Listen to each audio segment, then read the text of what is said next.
صدحبا والله يا والله يا صدحبا والله يا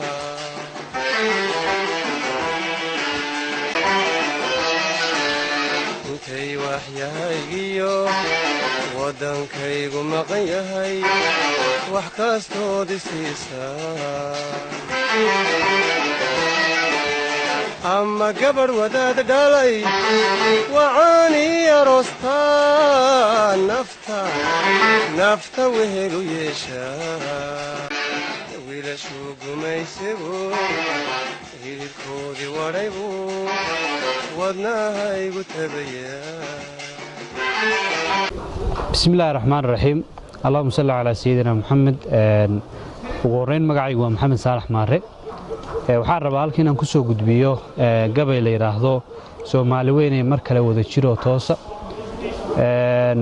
gabaygan ujeedadiisa iyo dulucdu waxaan baarsan yahay waxay tahay wacyigelin dhalinyaro iyo dalkan waayihii uu soo maray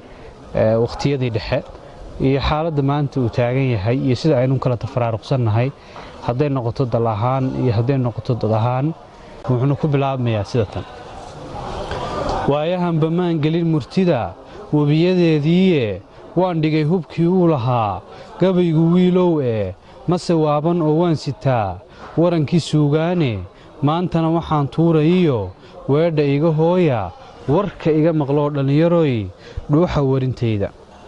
waqti buu dalkeenani lahaa sharaf awoodaysan waqti buu waraabaha wax cunaa nacabka wiiqaayay waqti bay si wada jira bulshadu guul u warinaysay waqti bay umadu yar iyo weyn nabad wadaagaysay waqti bay waxbarashadu ahayd weel bulshadu hayso waqti bay wasiirada shacbigu wada shaqayn toosan mid kastiba wuxuu gaar u hayo daacadu wadaay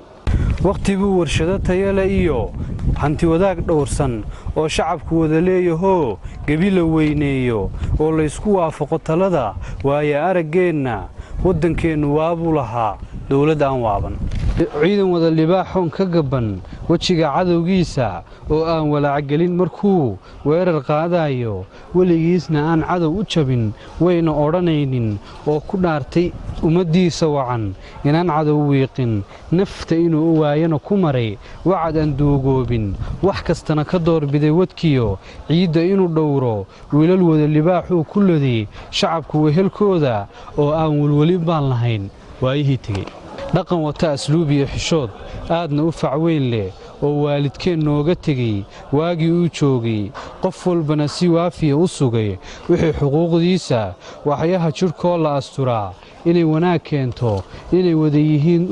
wada yihiin udub dhaxaad dumarku waa sheegay oo gabadhi inay way dhaxdiyo waxunba loo qoodhin la xurmeeyo lana waaniyo loo wax sheeg badiyo inay gabadhi ku wanaagsan tahay dhaqanku waa sheegay fan dadkeena lagu waaniyo waa kastaba taagan hobal wacan abwaan waaye jiray kooxo tayan weyn leh heesa wada mug weynoo dalkiyo calanka loo waabay wadnayaasha ummadana dego qiiro ka waraabshay weligoodna aan noqonin duul walbina yeesho oo wadani wanaag iyo jacayl dow waxbarasheed leh qiimo aad u weyn baan lahayn waayihii tegey ummad yar iyo weyn nasab ahoo hooye wada dihatay oo wada walaaloo cunnada weel ku wada quuta isweyneeya mooyee ambaran inay iswiiqaanba oo aan qabyaaladii wadwadin qaranka wada deeqay oo wadaadku ixtiraam u hayo ruux walboo liita oo ay wada rafiiqaan wagoon iyo wasiirkeennu bulsho wada uliya diirahoo calanka weyneeya waddan nabadi dhadhan leedihiyo kala dambayn waarta waxyaha wadaagoon qofnaba walwal ku soo toosin cagkuway dalkaasaan lahayn waayihii teg weynahay dadkuu iga dhashow waxaan lahay haybad sharaf iyo islaamnimo dhaboo aan ku wada joognay maantana waxaan taagannahay waad arkaysaane intaan waddanka dumiyooy lahayn ama iswaalaynay hadba wiilka hamigale intaan weerar ku dilaynay gabdhahaan walaalaha ahayn waa kastaba xoognay waddankeennii dunida u wacnaa qoloba waax ooday mid kastana hal waar oo mara ah calan ku weyneeyey walaacadowgu sidii uu rabiyo jaanis wacan siinay maskaxdeenna in la waalo iyo jahawareer yeelnay soomaali weynay mar kale wada jiroo toosa ama wada baraaruga dhammaan oo walaalooba ama waddanka gobollada ka hadhay aan ciduun siinno saddex igu wallaahiye bulshoy waabba iyo hooge walay nolosha dhimashaa ka roon waayo qaarkooda wasalaamu calaykum waraxmatullaahi wabarakaatu wiilashuu gumaysigu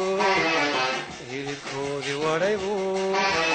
wadnaha igu tabayaa